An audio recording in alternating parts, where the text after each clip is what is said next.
Ciao Carissima, it's our 5th day today and our last day here in St. Gervais, Chamonix.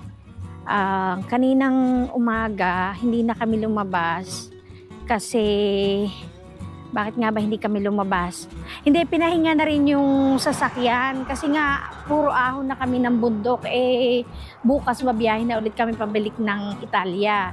So nag-decide na lang kami na dito na lang kami talaga sa kung saan yung naka-stay kami. Tapos nung hapon, pumunta kami dito sa pinakang town nila. Yung marami namang mga tinda-tinda ganyan. Parang maliit lang naman talaga to na town.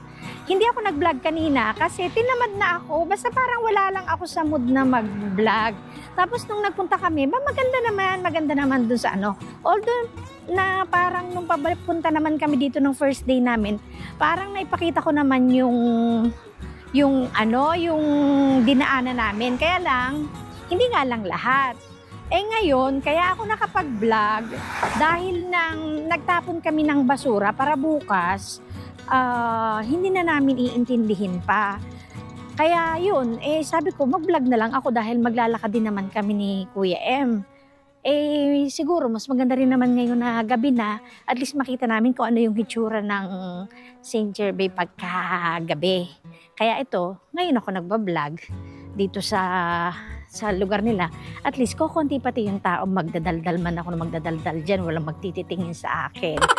Ayan, kaya eto, pababa kami ngayon. Kaya lang, yun nga lang, mga sarado na yung mga store. Wala ng tao. Pero at least yung mga view makikita nyo naman. Sandali, ipapakita ko na lang sa inyo saglit. Ate, paano ko ba ito Ayan. Pwede ba ikaw na magdala? Kasi sobrang haba. Hindi ako naka-rubber shoes. Hindi nga prepare, nakachinelas nga lang ako, sa totoo lang. Ayan nakachinelas ako pambahay. Dito lahat, nakasapatos sila lahat. Di bali na, gabi naman na kaya hindi na halata. Tsaka mahaba yung pantalon ko, so okay lang. So ayan nga, maglalakad kami dito sa pinakang town nila. Although sarado na yung mga store, pero at least makita nyo man lang yung town nila sa malapitan. Kasi yung first day namin, di ba, bumabiyahe naman kami, sakay naman ako sa sasakyan. So nasa loob ng sasakyan yung camera. Ngayon, at least makikita nyo siya na talagang hindi naman malapitan, pero yun na rin yun. Iikot namin kayo kung saan kami umikot kanina.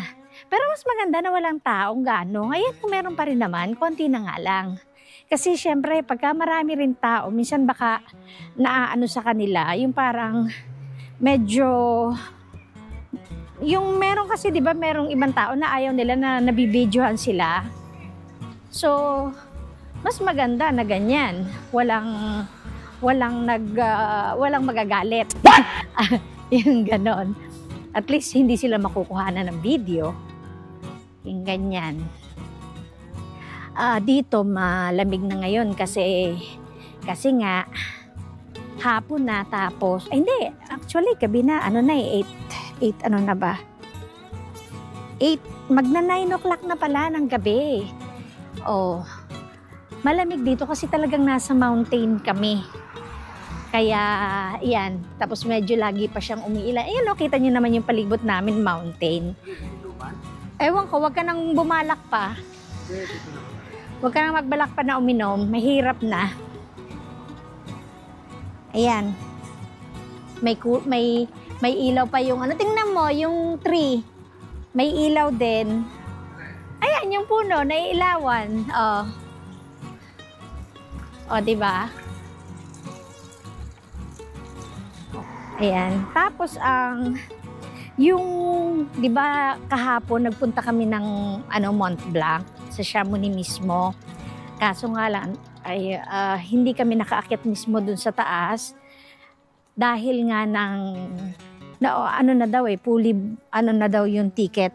fully book.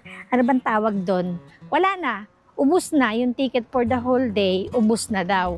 Eh sabi, bumalik daw kami ngayon. Eh ang layo din kaya nun. Para mabalik kami, eh kailangan dumating kami doon before 7 o'clock. Eh hindi namin kakayanin yun. At saka ang layo ng biyahe masyado. Hindi naman malayo pala. Ano lang, mountain nga. So aakyat na naman kami ng aakyat. Eh, nakakaawa naman na yung sasakyan. Akyat baba, paikot-ikot. Parang ganyan. So, nag-decide na lang kami na wag na lang. Dito na lang para makapagpahinga rin kami. O yan, ito yung pinakang ano nila. Ito nyo, oh. Yan yung pharmacy. Ayan ang pharmacy. Pharmacia. Ewan ko kung paano i-pronounce. And then, dito tayo bababa. Kasi, ay, bawal dyan baka sa pedestrian. Ayan, ang sakit. Ang sakit ng paa ko eh. Oh no! Ayun, sarado na yung mga boutique nila. Dito nanggaling kami kanina. Ayan. Dito maganda yung ano nila. Basta tatawid ka sa kalsada, sa pedestrian, talagang tumitigil sila. Kasi sa Italia hindi eh. Minsan hindi sila nagbibigay sa mga tao. Gusto nila lagi yung mga nakasakay sa sasakyan. Gusto nila sila pa yung mauuna lagi. Hindi nila pagbigyan yung mga tao na tumatawid sa pedestrian. Teka muna, patalastas. Magtutupi ulit tayo ng pantalon. Tingnan niyo yung puno, oh. Ang ganda. Ano ba tong puno na to? Anong puno to? Hindi siya mansanas. Hindi siya apple. Hindi siya apple. Ewan ko rin lang. Ayan, nakalagay. Kita nyo, Commerces. Ewan ko, hindi ko alam kung paano i-pronounce. Commerces, Centreville. Basta yung sentro ng, ano, ng mga store nila. Nandyan na yung mga groceries, mga tindahan ng mga souvenirs. At saka yung pasyalan nga, paikot-ikot mga restaurants, bar. Nandyan yung church. Nanggaling din kami kanina dun sa church. Ano pa ba? Kahapon, pumunta rin kami dito nung ate ko naman. Bumili rin ulit kami ng souvenir. Tapos kanina, may nabili na naman ulit yung ate ko na souvenir. Ayan. Ayan o, yung kikita niyo sa harapan ko, yung Casino Le Petit. Hindi ba kita yan? Ay, sorry, hindi niyo pala kita. Yang store na yan, kikita niyo to? Ito, grocery pala yan. Ito, grocery. Tapos, pero, kaya nga nasusulo sila. Nasusulo sila sa ilaw ni Kuya M. Sa ilaw ko pala. Ayan, itong Boulangerie Patisserie, yun yung bilihan ng yung mga tinapay. Parang bakery sa atin. Diyan kami bumibili ng mga baguette, yung famous bread nila baguette. Yun o, yung patisserie. Yun. Ito yung mga ano nila, souvenir nila, Swiss knife. Swiss knife nga ba to? O yan. Hindi ko lang makita yung price. Swiss knife nila yon, Forester, 49 euro. Iba-iba yung price nila dito eh. Sa mga mug na tinda nila, hindi pare-pareho yung price. Yan, diretso tayo pababa. At saka dito, ang hirap, hindi sila nakaka-English. Pagkakatulad kanina, bumili kami ng ice cream. Ayan ang basurahan nila. O, yan. Tabi tatay, tabi. Merong tao sa likod. Sorry. Sorry. Yan yung mga basurahan. Dito yung mga madudumi lahat. And bottle. And then, ano ba to? Plastic. Ganun. Whiskey po. Hindi naman yan inumin. Hindi sila nakaka-English dito na, hindi, siguro may nakaka-English, pero talagang konting-konti. Kanina yung pinuntahan namin, bumili ako ng ice cream ni CK. So, tinanong ko kung magkano yung ice cream. sinabi niya sa akin ng French. Syempre hindi ko maintindihan. Sabi ko, hindi ko naintindihan. Ang ginawa na lang, nag-sign na lang kami, nag-ganun-ganun na lang kung magkano ba talaga. Inano niya, gina niya, 4 daw. So sabi ko, 4. And then 50 is parang kinat niya, parang ganun. So understood na 450 daw yung ice cream. Yung mga ganun. Ayan, nandito ngayon tayo sa tapat ng mga restaurant. Dito na tayo sa sentrong-sentro. Sa harapan ko, ayan ang church. Ayan ang mga restaurant na nagkakaway-kaway pa sa'yo. Oh. Yun na kumakain dito. Ay, wala na, walis na. Ayan sa harapan natin, yan ang church. Diyan ako kanina nagpunta. Diyan. Pero dito sa mga bar, resto, ganyan. Ito yung church. Tapos, pag ganun tayo, excuse me. Liliko tayo ngayon dito. Punta naman tayo dun sa may padulo pa dun. Then, paikot tayo. Iikutin natin. Pag ikot natin, pabalik na ulit tayo sa sa apartment namin. Ayan, dito kami umikot kanina. Madami pa rin naman palang tao. Siyempre, nightlife. Mga tourists, sila.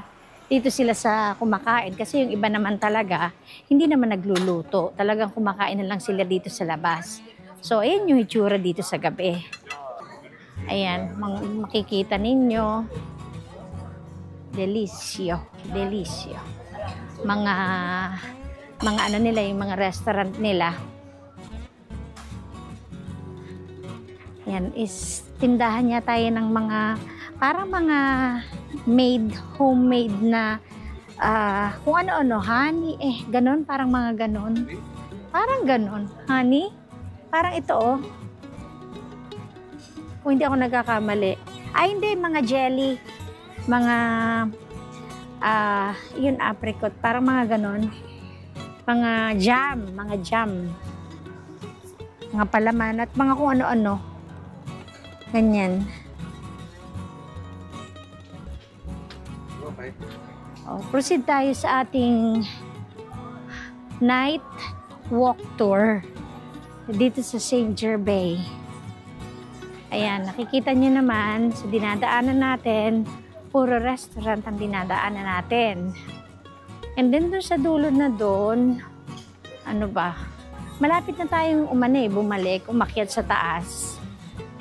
So dito, nadaanan ba na? Oo, nadaanan natin to kanina. Wala, ganito lang naman yung makikita. Ganyan na. Siguro dito pagka winter, talagang puro snow. Kasi marami dito nag-ski, ganyan. Yun yung sports nila dito, ganyan. Ayan. Ayan lang makikita natin dito. And then dito, sa side na to, ito yung may taas, yung may higaan sa taas. Ewan ko kung meron pa. Ayan, medyo meron pa pala dito. Akyat tayo dito. Dito kanina naghiga kami ni CK Dito sa taas na to. Ayan ang taas. Kita niyo yun? Yung mga bundok na yun? Yan. Kung nakikita niyo ha. Hindi ko alam kung nakikita niyo pa. Hindi nga lang maliwanag. Pwede pala maliwanag dito sa gabi. Wala silang lights. Ito palang mga upuan na to. Umiilaw sa gabi. Ayan, kita niyo yung mga tao na, yan o. Kanina kasi lahat white yan eh. Ayan. Ayan yung yung tulay. Dumaan tayo dyan kahapon? Hindi. Oo, dyan tayo. Pinaikot? Dyan kami iniikot kahapon kasi sarado yung usual na dinadaanan namin. Baka hindi nyo makita yung mga nakahiga. Ayan, tingnan nyo lang ang bundok. Ganyan. Eto, lapit na lang tayo dito. Kung makikita nyo, ewan ko kung makikita nyo pa, itong mga nakahiga na ito. Ito. Dito. Ay, kanina daw kami nakahiga ni CK Pwede namang humiga dito. Ayan o. Dito pwedeng humiga. Kaya lang, mahihirapan akong basa na siya. Yan. Ganyan. Kanina pahiga-higa kami ni CK dito. Pero dun, sa isang yun. Tapos, yung mga gusto magpahinga dito, yan. Ganyan ginagawa. Yang Space Mont Blanc na yan. Kanina pumasok din kami. Ang mga tinda dyan, yung ano bang tawag dun, tatay? Mga minerals. Sabi ko na, ano yung minerals? Yung pala yung mga stone na mga amethyst, jade. May nagustuhan ako na necklace, kaya lang ang mahal. Eh, hindi ako hindi kasama sa budget ang pagbili ng necklace. Pero sobrang ganda. Amethyst, ang ganda ng shape niya. Kaya lang, sabi ko, wag na lang. Yan, dyan sa loob na yan. Maraming tinda. Ayan o, mineral yon. Ito, mga bato-bato-bato. Yan, ganyan. May amethyst, may jade, Tsaka mga kung ano-ano pa. Mineral and gem. Ganyan. Diyan sa loob, maraming tinda. Kanina. Doon ngayon, dito na tayo. Pabalik na tayo. Kasi, ito na yung dulo eh. Hindi na tayo pwedeng pumunta pa dun sa pababa dun dahil ito na yung pinakong sentro nila. Pag pababa pa dun, ibang ano na yon, ibang municipality na yon. Dito ka sa? Dali, dito. Dito. Biglang makatagasa. Yes, oo, siguradong lagabong. Sa laki ng babagsak. Ibang municipality na kasi yung nadadaanan pa namin na isa eh. Tsaka medyo malayo na yun, pababa pa yun. Kaya hanggang dito na lang tayo. Municipality of Pasig. Pasig yung pangalan nung nila. Sa Socorro? Pasig. Pasig Comune. Yun ang nakalagay. Ayan. Teka lang. Dito tayo.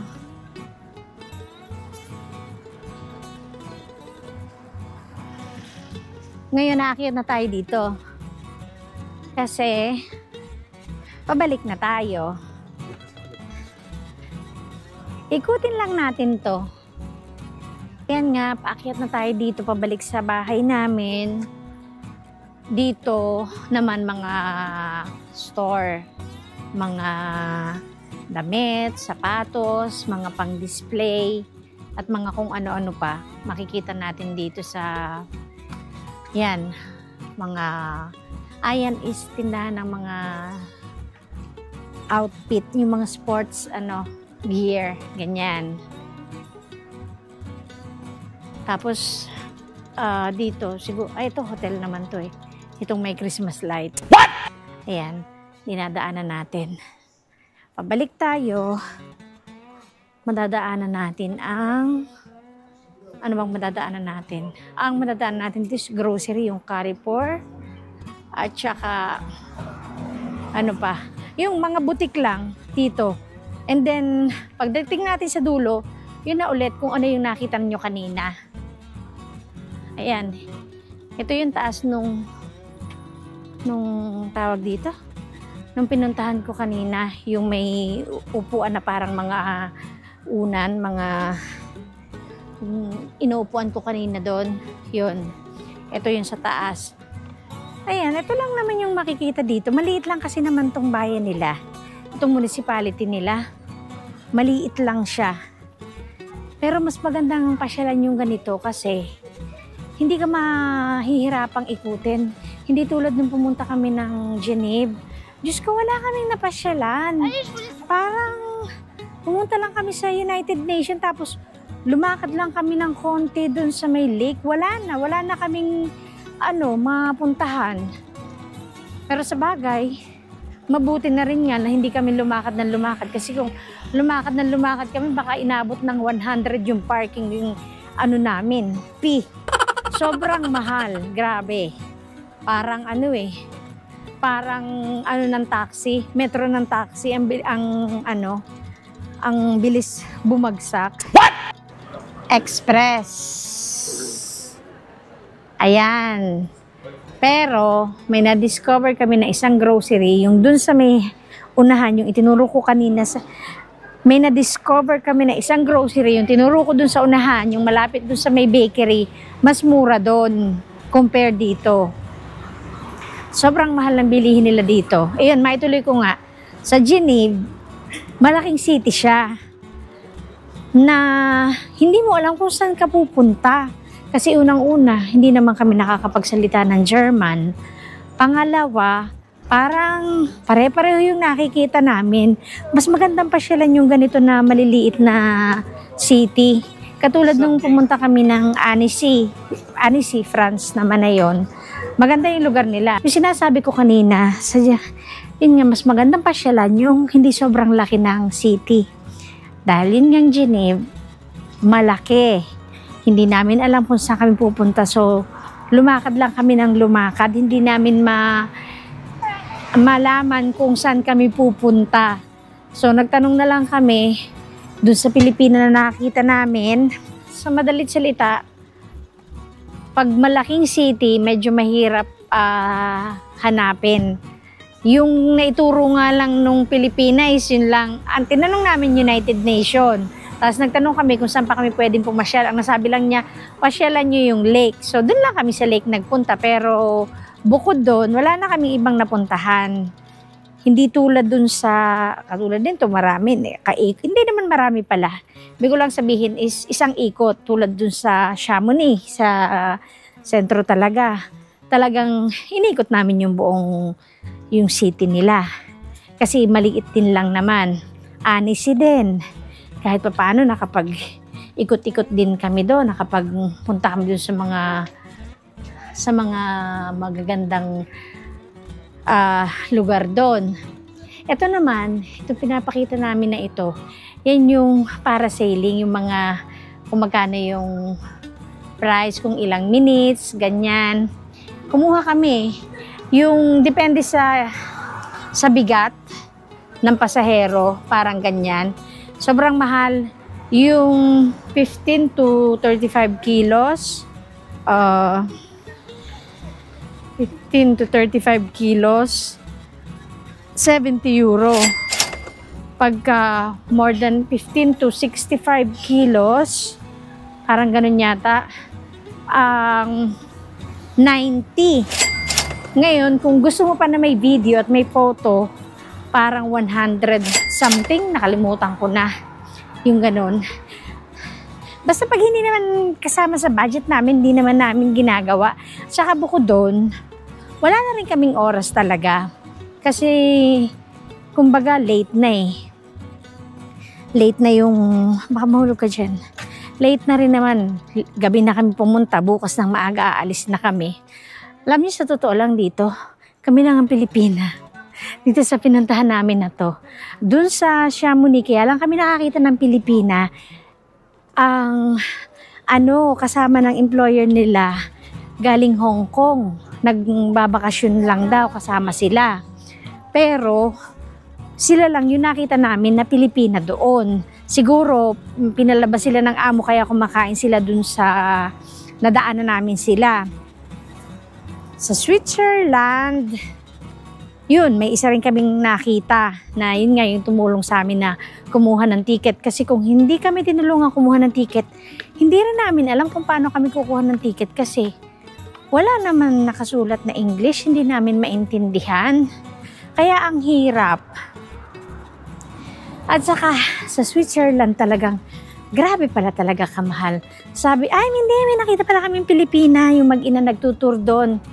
From Netherlands naman sila. Ano naman sila? Adventure.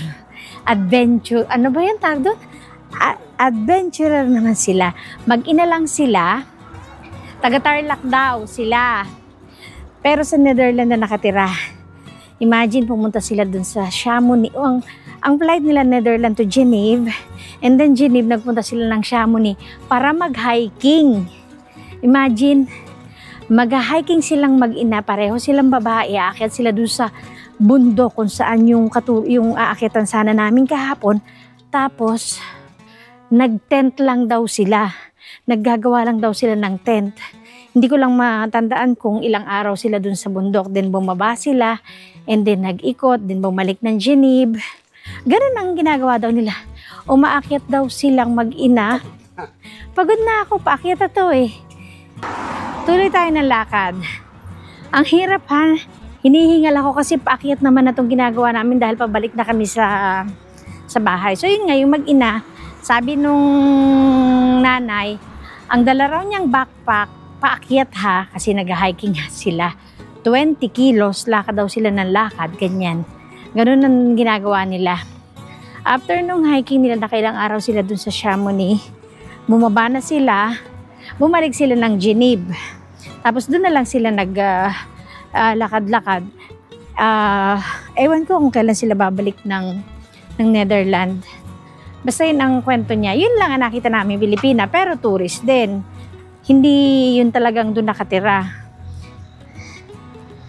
Kaya, kumbaga, talagang kailangan namin sariling sikap dito. Yung sa mga parking area. Diyos ko, ang hirap kaya. Yung pindot lang kami ng pindot. Hindi namin maintindihan kung anong gagawin ng ganyan. Malaki yung pagkakaiba ng... Pagod na pakyat na ng pakyat. Tinatawanan ako na Kuya M kasi hingal na ako. Hingal na ako. Paakyat na kami. Malaki yung pagkakaiba ng... Kasi nga nasa mountain kami. Laging bundok yung bakasyon namin pagka summer. Mapwera lang nauwi ng Pilipinas. Yun, hindi. Pero pagka yung ganitong summer, kadalasan, bundok ang pinipili ni Kuya M para medyo malamig-lamig din. Kasi galing na kami sa mainit na lugar.